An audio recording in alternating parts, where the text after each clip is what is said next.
Kotori Bako, aku tidak pernah memiliki sixth sense atau semacamnya. Aku bahkan tidak pernah menyangka akan mengalami kejadian seperti ini.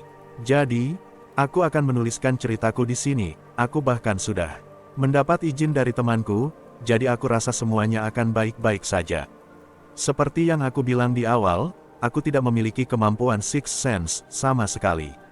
Karena itulah, aku tidak dapat menjelaskan apakah cerita ini berhubungan dengan arwah atau iblis. Begini ceritanya, aku mempunyai teman yang memiliki kemampuan sixth sense yang luar biasa. Kami sudah saling kenal sejak SMA, dan walaupun saat ini kami hampir berumur 30 tahun. Kami tetap sering hangout dan menjaga persahabatan kami. Ayahnya adalah seorang pendeta di kuil Shinto di kota kami, dan keluarganya secara turun-temurun berprofesi sebagai pendeta. Temanku juga memiliki pekerjaan yang normal, tapi jika ada acara atau perayaan ritual setempat, dia akan membantu ayahnya menjadi pendeta pendamping. Suatu hari, aku pergi bersama teman-temanku dan memutuskan untuk berkumpul di apartemenku. Tidak banyak yang ikut pergi, hanya ada 4 orang.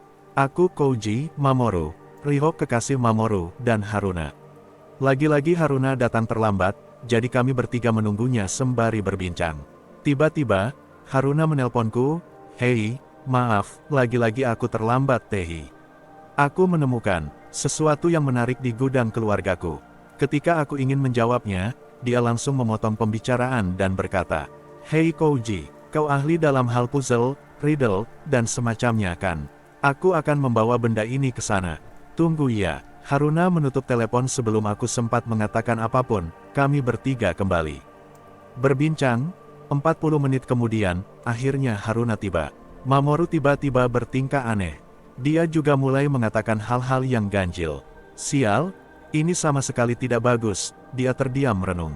"Apa yang harus aku lakukan? Ayah sedang pergi hari ini." Mamoru, aku mencoba membuatnya tenang. "Apa kau melihat yang lainnya?" ujarnya. "Apa kau baik-baik saja?" Riho berusaha menenangkan Mamoru. "Apa yang kau lihat? Apa yang kau maksud dengan lainnya?" "Tidak," dia menggeleng dan berkata, "aku tidak melihat apapun." Haha. "Sial, Koji." "Sial, Haruna, apa yang..." Sial. Kau pasti bercanda." Mamoru adalah orang yang tenang, cukup aneh melihatnya sampai histeris seperti ini. Kami tahu, dia punya kemampuan khusus. Tapi, Mamoru tidak pernah menunjukkan atau mengatakan pada siapapun apa yang dia lihat. Aku bisa mendengar suara langkah kaki Haruna di sepanjang lorong menuju apartemenku. Wajah Mamoru semakin pucat ketika Haruna tiba. "Haruna, apa yang kau bawa bersamamu? Bisa tunjukkan padaku." Tunggu, maksudmu aku membawa benda yang tidak seharusnya kubawa?" Haruna langsung menyadari ada sesuatu yang aneh. Ya, ini," katanya sambil mengeluarkan sebuah kotak kayu dari dalam tasnya. "Saat aku sedang menaruh barang-barang bekas di gudang, aku menemukan kotak ini." Haruna menaruh kotak itu di atas meja. Kami semua mengamati kotak itu. Sebuah kotak kayu, sempurna, berukuran 8 inci, dan sama di setiap sisinya. Ketika Haruna menyebutkan tentang puzzle di teleponnya, aku tidak menyangka kalau yang dimaksud adalah kotak kayu di depanku ini. "Jangan sentuh kotak itu," Mamoru berteriak. "Tinggalkan di sana, jangan pernah ada yang mencoba menyentuhnya." Seketika itu juga, Mamoru beranjak dari tempatnya menuju ke kamar mandi. Mamoru langsung muntah-muntah. Riho menyusul Mamoru untuk memastikan apa dia baik-baik saja. Mamoru tidak berkata apapun saat kembali. Dia langsung mengeluarkan ponselnya dan menelepon ayahnya. "Ayah, temanku, dia membawa Kotori Bako ke sini. Aku takut ya. Aku tidak ingin seperti kakek. Aku tidak dapat melakukan apapun." Dia menangis. Aku tidak percaya dan bingung. Apa yang sebenarnya telah terjadi? Sampai membuat seorang pria berumur 29 tahun menelpon ayahnya, sambil menangis ketakutan. Ya, masih tertutup, dia kembali berbicara sambil mengontrol tangisannya. Tidak ada apapun yang melekat. Dia mendengar baik-baik petunjuk dari ayahnya. Terlihat sedikit berantakan. Aku tidak tahu berapa banyak. Ya, aku akan mengatakan pada mereka untuk tetap tenang. Mereka akan baik-baik saja. Aku rasa 7, dan ada segitiga di tengahnya. Itu berarti 7 kan? Aku rasa aku benar. Tapi, aku masih tidak yakin. Jika 7 memiliki segitiga kecil, berarti itu 7, aku sangat yakin. Benarkah aku? Percakapan mereka berakhir, jujur aku tidak paham dengan Kotori Bako dan arti 7 yang diucapkan Mamoru. Mungkin itu adalah kata-kata yang hanya dimengerti oleh para pendeta. Aku mengerti, aku akan melakukannya. Jika aku tidak berhasil, maka yang lain pasti akan melakukannya. Aku pasti bisa, dia bergumam sambil menangis. Aku baik-baik saja, dia kembali ke tempat kami. Kali ini dia terlihat lebih seperti tertekan daripada ketakutan. Kouji, bisa berikan aku cutter atau pisau? Hei, apa yang kau rencanakan? Katakan padaku, aku tidak akan memberikannya sebelum tahu. Alasannya, aku tidak akan membunuh siapapun, jika itu maksud dari pertanyaanmu. Aku harus membersihkan Haruna, dia menengok ke arah Haruna. Haruna, jangan takut, oke. Kau, mungkin berpikir aku gila, dan kau mungkin akan menyalahkan dirimu sendiri. Tapi, aku ingin, kau tetap tenang. Haruna mengangguk. Mamoru kembali menatap aku dan Riho. Kalian juga tenang, jangan takut, aku tidak akan kalah. Kau dengar, aku di sini, jangan takut, dia mengambil napas dalam-dalam. Aku tidak akan main-main lagi, aku akan melakukannya. Sial, sial, dia berteriak sembari melawan rasa takutnya sendiri. Haruna menangis, aku dan Riho hanya bisa diam dan menyerahkan semuanya pada Mamoru. Sekarang, ambilkan aku pisau. Aku berlari ke dapur, mengambil pisau dan segera kembali ke ruang tengah. Kouji, aku ingin kau mencubitku. Cubit di bagian paha dalamku, tidak usah berpikir banyak.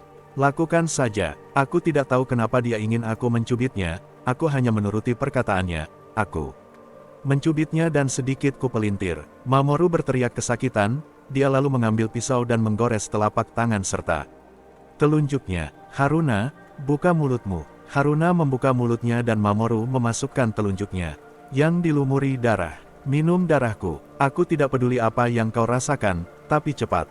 Lakukan, aku melihat air mata Haruna menetes. Aku tidak mengerti, apakah karena rasa darah yang tidak enak, ketakutan atau rasa bersalah.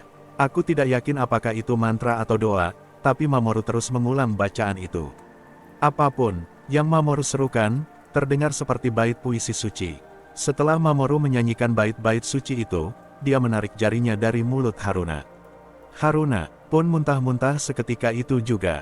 Ya, aku berhasil. Haruna, kau akan baik-baik saja. Haruna terlihat sakit dan hanya terdiam.